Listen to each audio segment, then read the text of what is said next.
नमस्कार, ये आकाशवाणी शिमला है। अब आप पूनम शर्मा से प्रादेशिक समाचार सुनिए। आज के मुख्य समाचार।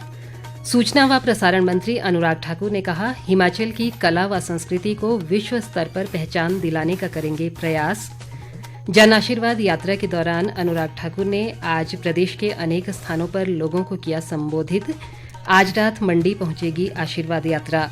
सद्भावना दिवस के रूप में मनाई गई पूर्व प्रधानमंत्री स्वर्गीय राजीव गांधी की जयंती। और प्रदेश में बच्चों के लिए 28 अगस्त तक बंद रहेंगे स्कूल। अब समाचार विस्तार से। सूचना व प्रसारण मंत्री अनुराग ठाकुर ने कहा है कि वे हिमाचल प्रदेश की समृद्ध कला व संस्कृति को विश्व स्तर पर पहचान दिलाने का प्रयास करेंगे। शिमला में आज एक संवाददाता सम्मेलन में उन्होंने कहा कि प्रदेश की ये अपनी समृद्ध सांस्कृतिक विरासत है और हिमाचली लोक संगीत व संस्कृति को दुनिया के कोने कोने तक पहुंचाया जाएगा। अनुराग ठाकुर ने कहा कि चंबा रूमाल, कांगड़ा चित्रकला और यहाँ की देव संस्कृति अपने आप में अद्भुत है। उन्होंने कहा कि हिमाचली लोकगीतों में मिठास व मधुरता है और सांस्कृतिक धरोहर के संरक्षण के लिए ठोस कदम उठाए जाएंगे। हिमाचल की कला और संस्कृति, आर्ट एंड कल्चर, इसको दिखाने की बहुत आवश्यकता है। I think the time has come to promote and showcase the art and culture of Himachal Pradesh. We have rich traditions, rich culture from different regions, from Kinnaur Ketli to Chamba ka Thal, Chamba ka Rumal, from Guler paintings to Kangra paintings, Rorik painting, Rorik art gallery, dance from नाटी, शिमला नाटी, अब बाकी जगह की नाटी भी, अलग अलग क्षेत्रों का अपना अलग अलग कल्चर है।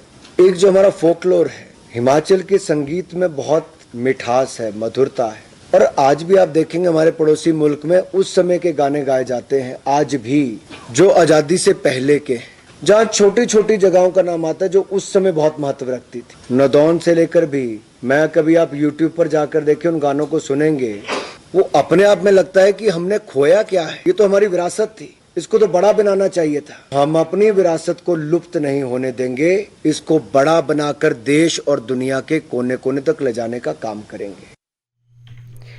अनुराग ठाकुर ने कहा कि 5 दिन तक चलने वाली उनकी जन आशीर्वाद यात्रा के तहत 4 लोकसभा क्षेत्रों के 35 विधानसभा हलके कवर किए जाएंगे और इस दौरान 90 कार्यक्रम आयोजित होंगे। इस दौरान राज्य के 8 जिलों को कवर किया जाएगा। सभी मंत्री अपने अपने राज्यों के या कुछ दूसरे राज्यों में भी अलग अलग संसदीय क्षेत्रों में गए।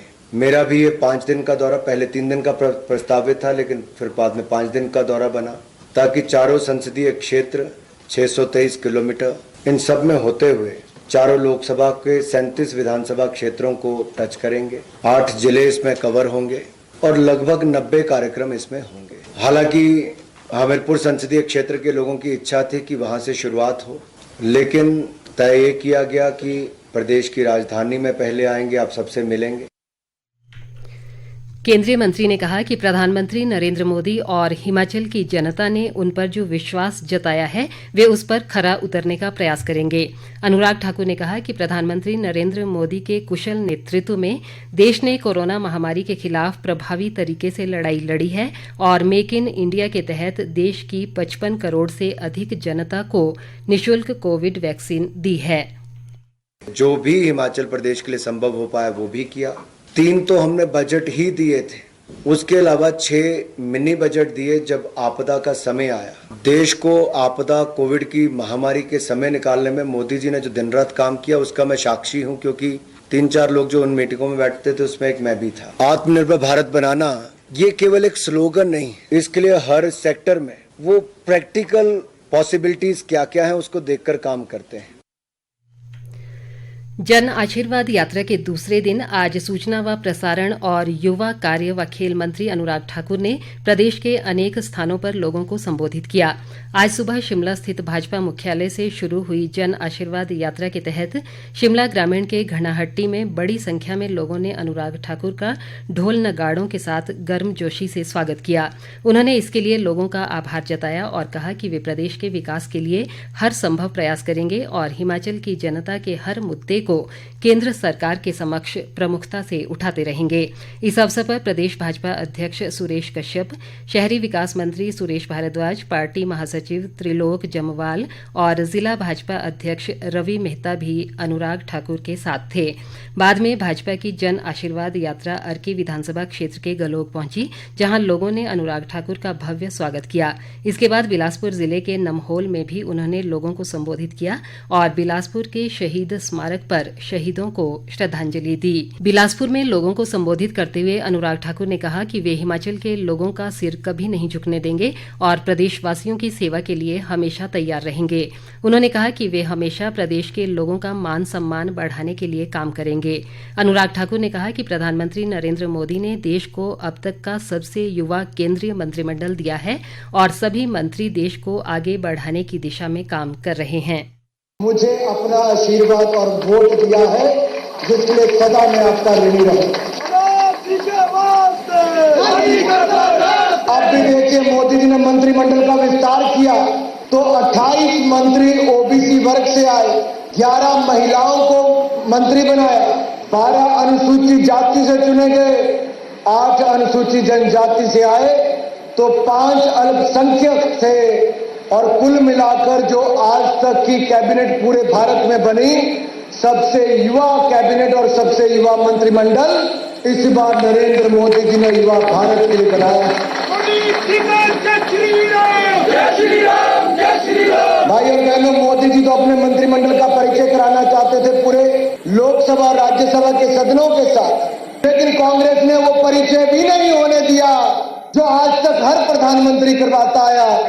कांग्रेस ने मोदी जी को वो हक भी नहीं दिया कि मंत्रियों का परिचय हो, लेकिन कांग्रेस यहां नहीं रोक पाई, क्योंकि जनता जनार्दन से बड़ा कोई नहीं होता।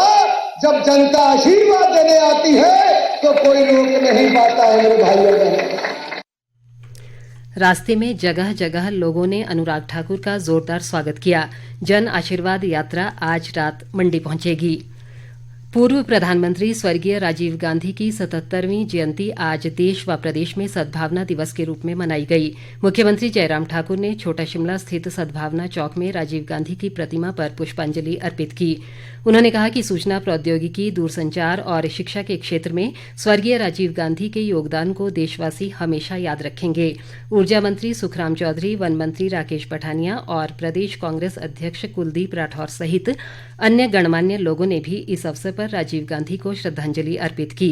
इस बीच कांग्रेस पार्टी ने आज छोटा शिमला से पार्टी मुख्यालय तक सद्भावना मार्च का आयोजन किया। प्रदेश कांग्रेस सह प्रभारी संजय दत्त ने पार्टी पदाधिकारियों व कार्यकर्ताओं से राजीव गांधी के आदर्शों पर चलने का आह्वान किया। राज्य सरकार ने प्रदेश के स्कूलों को बच्चों के लिए 28 अगस्त तक बंद रखने का निर्णय लिया है। मुख्य सचिव राम सुभग सिंह की ओर से इस संबंध में आज जारी अधिसूचना में कहा गया है कि आवासीय विद्यालयों को छोड़कर सभी स्कूल 28 अगस्त तक बंद रहेंगे। इस दौरान स्टाफ का स्कूल आना अनिवार्य रहेगा। सूचना व प्रसारण मंत्री अनुराग सिंह ठाकुर ने आज सुबह शिमला के पीटर हॉफ से आज़ादी का अमृत महोत्सव के तहत फिट इंडिया दौड़ को हरी झंडी दिखाकर रवाना किया।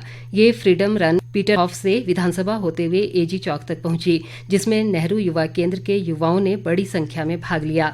अनुराग ठाकुर ने सभी लोगों को फिटनेस की डोज आधा घंटा रोज का मंत्र दिया।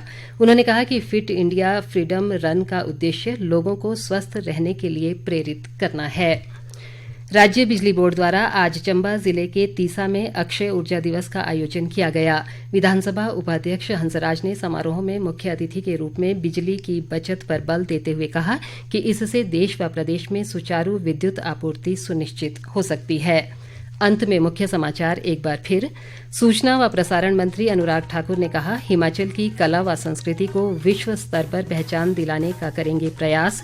जन आशीर्वाद यात्रा के दौरान अनुराग ठाकुर ने आज प्रदेश के अनेक स्थानों पर लोगों को किया संबोधित। आज रात मंडी पहुंचेगी आशीर्वाद यात्रा। सद्भावना दिवस के रूप में मनाई गई पूर्व प्रधानमंत्री स्वर्गीय राजीव गांधी की जयंती। और प्रदेश में बच्चों के लिए 28 अगस्त तक बंद रहेंगे स्कूल। इसी के साथ ये समाचार बुलेटिन समाप्त हुआ। नमस्कार।